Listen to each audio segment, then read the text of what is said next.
Yo. Siqedwe lo switch. Awupheli switch. Hey brazo uthathela no sweet. That's it, ladies and gentlemen, boys and girls. Keep on on. No, it's something else. Not for us, right? Hey, mando sweet. Hey brazo udlile lo sweet. But uyaphuza ukuphela, hey. Hey, manan. It is the point of view where no one is ever wrong. It depends on the point of view where you are standing at. Today, we are rehosting. We are rehosting a guest that we once hosted when we initially opened the first season of The Point of View back in 2020.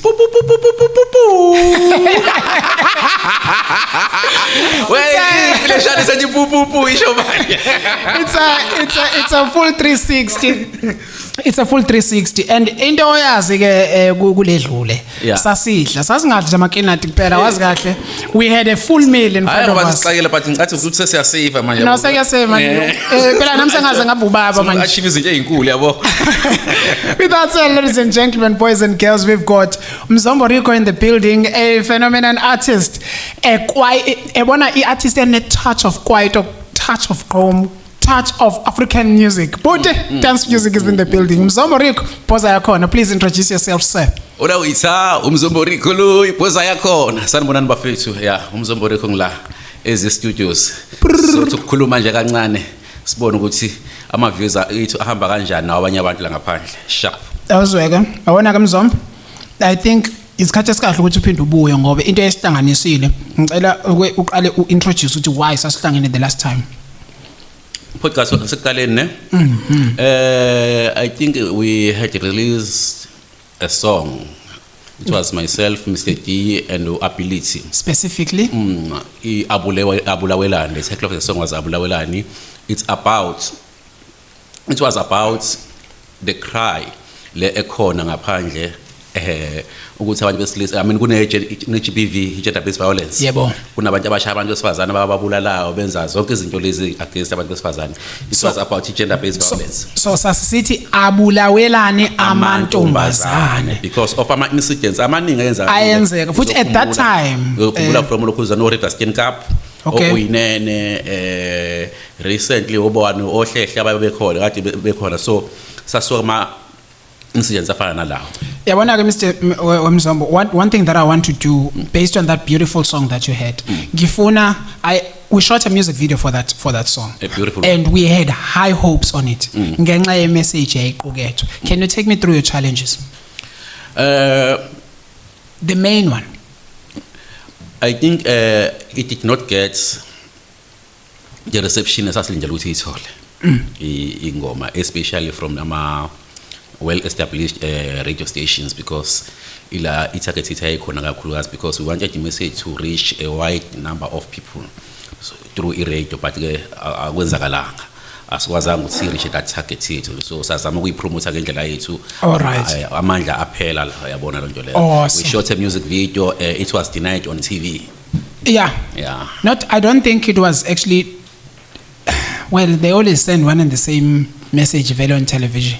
They did not deny the song on its own. Those are deniers. I don't know if we can put those are deniers. I don't think angathi functional endlela thina sasicabanga ukuthi I don't know what was the reason of not taking on the song on TV because they are not specific even when they decline your music video. Oh, okay. Yeah. No, ayisekuyihlala yenzeka ke leyo. Oh yeah. Now ngoba appreciate on social media uthola ukuthi it's unfortunately if you get the song when it was out at the time social media was not as active as now. Especially TikTok because TikTok mungavulwa. Yeah, TikTok. Noma ukuthi uvuliwe but it was failing you. I don't know. 2020 yeah, but we are not familiar if and then it grew up earlier because the song was 2020 it was 2020 when we released the song.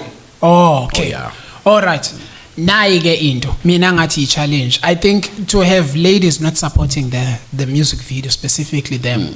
I think iyona nto mhlawumbe ngiphathe ngenye indlela because uthi mawenza into uthi ngenzela laba bantu so that bezoyisupport. Yeah. Akuyona into esehlukile. I want to take a standpoint on ladies who do not support their own initiatives. Whether they're not supporting other ladies who are starting into to protect them. But also just track when we are talking about your issues. I also faced a bit of that when I was inviting ladies about the color people and just social issues, especially specifically the current about color people now. Yes. Okay. And they were very stagnant on it. I don't know whether I'm kusaba, but I just feel like kube kuhlangane ne willingness ukuthi even ithanda ungabebikho. Would you say the same about Abulawelan at the time? Yeah, part of me is here. We did not get as much support as we expected, but then ngifise nami ukuthi ngingayikhomba omunye umuntu kakhulukazi. Maybe I would say on our side, maybe we did not market the song the way it was supposed to be advertised so that it's gonna reach a number of yeah. But then we only rely. He has a song now. He has a song now. It's in all these songs are on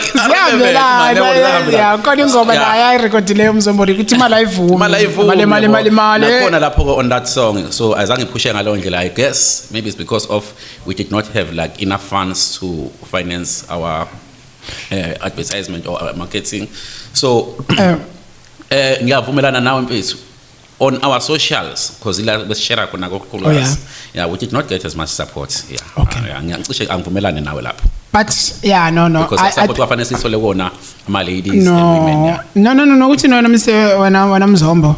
I think at this moment it's okay with his feeling aliyondlela. And to be quite honest, if we could be honest with ourselves, sometimes not crucifying asibangekwazi ubacrucifixa abasupportanga abantu ufuna ubacela ubancence sibone isenze njani.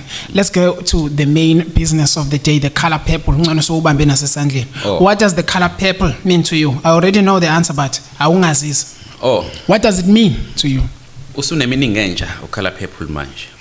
Because etsondele mic ngibona abantu bonke bawufakile yabo, especially ladies, women, and yeah, nabantu besilisa bakhona bawufakile in support of isikhala sabantu besifazane. Njengamanje bakhala ngokuthi ngayo GBV. All right. Yeah. The same issue that you were discussing in 2020. Yeah, they, I think they believe they are targeted by men. We bona babahlukumezayo in many ways. Okay. Yeah, but we yona ecishe that is alarming kakhulu ukuthi sigcina sibona abantu sebebulawa, which is something that is not acceptable for anyone. Yabo wes makuthi umuntu osilsobulala umuntu osifazane. So umbula sewe into enkulu kakhulu ngoba ngisho kumbeka isandla yabona. Kusekuvele unacceptable. Yeah. So let me play a devil's advocate Mzombo ngithi if gender refers to both males and females. Why must it be gender-based violence? Kube specific. Ukuthi kusuke umuntu wesilisa oyi perpetrator, uyi victim kumuntu wesifazane. Most cases that we know. All right. I perpetrator kusuke umuntu wesilisa. All right. Yeah, a victim kumuntu wesifazane. Most cases that we know. Maybe most cases, not figuratively, yes, like a case at a police station case or a scenario case study. And public cases that we know. I've made an example about Uyinene. Ohle yabo kukaningi usibu ubhuti wabulala umntwana olokhoza umfana esemncuma ngommesa. These are cases afika uthina swazi. Not to say awenzakala ama cases whereby it is umuntu wesifazane ohlukumeza umuntu wesilisa, but aswazi ukukhuluma ngaswazi. Yeah. Even esaziwa mina Mzomba, I feel like every time when kuvela indaba ye gender based violence, then kube sekuthiwe against women and children, kuye kuqhamuke another wing evele iqhamuke izothi what about men. I think that conversation is not wrong. The time oyibuza ngayo isuke wrong because GBV is not like men are does not mean that men are attacking women. GBV is like sonke asingahluphana asingahlukumezana. Yes. Yeah. So ngiyavumelana nawe. As much as sithi abantu besilisa, yes, abakhona abantu besilisa nabahlukumezekile. Mina personally I work ama cases engwaziyo. Mhlawumbe khona police station. Mhlawumbe khona somewhere, but awekho mina engwazi ngoba nawe lengiwaziyo ngoba suke we public domain. Highlight ngaleso sikhathi. So highlight ngaleso sikhathi. Awekho engwazi. But ke iGBV nakho ukuthi abantu besilisa bagcina belokhuza engathi inhliziyo zincane kakhulu isandla silula mase kuzwa abantu besifazane. I would say mina mhlambe ke mhlambe fanele sicabange depths. All right. Yeah, ukuthi mhlambe kusuka yini. There are so many factors that contribute into I behavior yomuntu, I understand ama decisions awathathayo. Okay. In South Africa we have ilokhuzana i50-50 which is siyalokho siyalingana abantu besifazana besilisa bayalingana. All right. But in South Africa we have a high rate of unemployment. Okay. You understand? Okay, it's another factor. It's another factor. We are frustrated. All right. Lamadoda la are frustrated, lamadoda la kuma workplaces you find ukuthi u50-50 awuthola ubu. All right. You understand? Abantu abadominate labantu besifazana. I'm not saying amadoda are bitter ukuthi abantu besifazane bona basemsebenzini, but basele ne frustration. They are seen as men, they are expected to provide as abantu besilisa ngithola. So for the fact ukuthi they are not employed. All right. So somehow dignity yabo isithunzi sabo sehleso lephansi. That's just think of just think of a situation whereby ubaba la ekhaya akasebenzi umama usebenza. Ngizama ukubona usosisi lo ukuthi sibhizi siyasebenza la. You understand? Kunomuntu la ekhaya kunobaba umuntu osilisa ongasebenzi kunomama la ekhaya osebenzayo. All right. So eventually umama ugcina enezwi, you understand? Izinto eziningi ezizakala la ekhaya lento iya frustrate iyaboxa amadoda awakhuluma izinto izinto eziningi alokho evalela ngaphakathi eventually egcineni uzozwa kuthiwa sekwenzeka into embi, you understand? So I'm saying unemployment is one of ama factors amaningi amanye akhona contribute to behavior ekanje because behavior lesikhuluma ngayo. You know what? I don't want to end this conversation. So what I'm about to do, because I've been told that we've got 2 minutes left here. We are going to have this conversation while I sort out that issue. Mzom, yes, with what you just told me, unemployment is also a cause, a factor that is indaba ukuthi sigcine sekuhlukumezeka umuntu wesifazana. Yes, sir. It's not the main one. Exactly. It's a contributor though. We cannot shy away from it. There are so many other factors akhona. You know what? Ngifuna ukwazi kuwe ke njengamanje wemzombo ukuthi are you not going to be found as an apologist? An apologist. When I say an apologist, I mean uma ngaba ufaka ifactor, are you confident into thinking mhlawumbe ukuthi omunye umuntu might say you are having an excuse for umuntu wesilisa? No, it's not an excuse because I'm not saying ngoba abantu besilisa basebenzi fanele babalimaza abantu besifazana. I'm not saying that. I'm not tolerating attack towards abantu besifazane from umuntu wesilisa. So make we excuse it like ngiyayivuma ukuthi lento ayenzakala. Awubavuni. Angibavuni. Not at all. All right. But I was just stating ukuthi one of our factors ngaba ileyo akhona amanye akhona. So akekho umuntu ofana hlupho omunye umuntu. Whether wesifazane noma wesilisa akufanele sihluphane bafowethu. Kufanele sitreatane with respect, sinikeza uthando, siba protect abantu besifazane at all times ingane. You know what? Angifuna ukube sengihleli phansi when I ask this one. The camera behind you is rolling. So I'm quite confident. So Mzombo, Gay 21, there's something that is happening. Okay. There is something that is happening on the 21st of November. Njengoba namhlanje kuyi-19. Sure. Women are marching and women and men are marching. And I hope that becomes a success. But we are shutting down the country so that attention ingakibhekwe ngqo kubantu besifazana nayila nalo hlevano olukhona. What is your point of view about that? Ngifuna ukubeka ngamabomo wena ku sports ukuthi kunabantu abathi iqondene kakhulu ne G20. Oh, okay. No, mina I do support indaba yokuthi kube ne march. Ngiyayisupporta kakhulu. Angifuni ngana le G20 ngoba I'm not sure maybe iqondene ngami mhlawumbe afuna ukuthi iaim ukuphazamisa i-G20. Oh yeah, okay. All right. But ke imarch yona ngiyayisupport asukumeni. I-question mhlawumbe nginayo mina ukuthi what is it that we want to achieve? I know fanele sifuna iphele i-gender based violence. But what is it that needs to be done?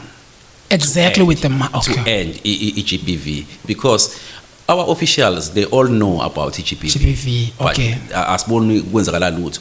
So I'm a march, all right, but ngiyangibona ngathi siyayidlalela ngoba these people they do not respond positively to ama match wethu. You understand? Because mase And yet- so submit phela ama memorandum, yes, yes. So I've come to understand ukuthi impela the whole purpose of i-march kusuke khona i-memorandum that you are Exactly. marching and then so that ungazobona ngathi i-memorandum yami we never had any feedback after a match. So that is what I like. Now uyabona that's why I like to sit with you Mzo. So in your own understanding mhlambe kuyakhe perspective ungathi singenze njani like yini engenzi mhlawumbe kubekwe ne deadline and then after that deadline then what have you ever been in a situation where kumatch and then kube sebekhona a feedback?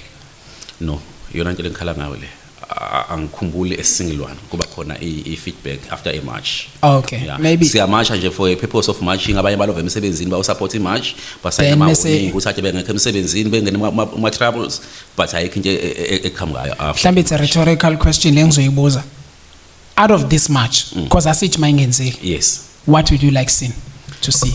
Asike sibathathele I think it's Women for Change i-organization eyiqalile but wena ngokwakho yini ongafisa ukuyibona yenzeka? Into engafisa ukuyibona yenzakala ukuthi bayithathe serious our officials Okay. indaba ye match yethu ibe part of a discussion whether in parliament or where they meet. Okay. Ibe part of a discussion. Oh. So to come up with solutions to Yes, this problem. You understand? yes. Yeah. Stands example. Yeah, You see, there's one example. Okay. Ngabona ngathi at least as a country, even though ngiye ngaba nokutenga in my feelings, ubaba uMkhwanazi, Okay. when he presented himself, wabeka ama cases work on the 6th of July. Yes. What nazi izinto? Then kwase sahlaliswa phansi after a very long time. See country sahlaliswa phansi ubaba upresident. Yeah. Uyakukhumbula lokho? Wazathi abantu base South Africa ngicela nihlale phansi kuzoba khona I-commission. ama-commission azoba khona wabese wathi kuzoba no 3 months. Yeah. At some point I felt like hey here we go again. Kepha ikhona When you say imiphumela here we go again, eyenze. what do you mean? Here we go again in terms of nanzo kenye futhi commission. Commission Yes. angekho fruitful. Angekho fruitful but somehow this one ingazuthi I don't want to digress kodwa ngazuthi lena inayo imiphumela so far. Hey, yeah, I want to say. Yeah, well, baby because, steps. Even if I do not like follow and get the whole content of the witnesses akhona ngaphakathi, I'm not sure if ngibabiza right in. Yeah. Abakhona because ngibona ngathi kulula nje ukuqamba amanga. Yeah, for now it's very it's fashionable. Nokuphika nokuzikhulumela njalo kanjani. Khuluma amanga But under oath. akunankinga mfowethu akunankinga but I think going back to the purple color I think if a march can at least get that level of seriousness to have at least sesiphila ngo at least sengisho ukuthi if that is the protocol at least ke makekhulunywa ngayo ukuthi specifically we are having into yokukhuluma sidingide eParliament ukuthi sidingida yona igender based violence ngeke phela abantu bahlangane behlangana lento eyodwa gender based violence. I want to touch this ukuthi i-GBV yenziwa abantu abahlala in our society. Okay. In our society we cannot deny ukuthi South Africa umhlaba wamakhosi. Oh yeah. You Okay. understand? Yes. Before government umhlaba Okay. wamakhosi. Ugovernment Alright. ugovernor abantu bamakhosi. Oh yeah. Therefore ngicabanga ukuthi kufanele mhlambe ke ake silungise la emakhosini. Ngibona ngathi nawayekelele kakhulu mhlawumbe ngokukhuluma lokho yangithola engathi ma issues bayekelele kakhulu government kufanele mhlawumbe silungise kuyona amakhosi umuntu ohlukumezayo usifiso ohlala kamakhosi understand. Okay. Yes. Kamakhutha uanda i-leadership yenkosi thizeni understand. Okay. Amakhosi ithini imithetho yawo ngokuhlukumeza abantu besifazane. Hey, that's deep, You understand? Mina- Ithini imithetho yawo ngokuhlukumeza abantu siyayibona ilo le ya government. Yeah, hulumeni kodwa ithini lobuholi obulocal obulocal ngoba phela kushana ubhuti on the other street ngakwesinye street futhi abathanda nabo bebangento ethize babulalane khona lokhuzana leadership lapho. Yes. Ithini leadership? We never heard of any case la khama khona leadership kuleyo ndawo ithi. Oh. This is where I stand nayo lokhuzana iposition yami. Ake ngizame ngithi akubangelwa ukuthi usibanibani mangabe shaya usibanibani vele emaphoyiseni angaqali emakhosini. It's fine.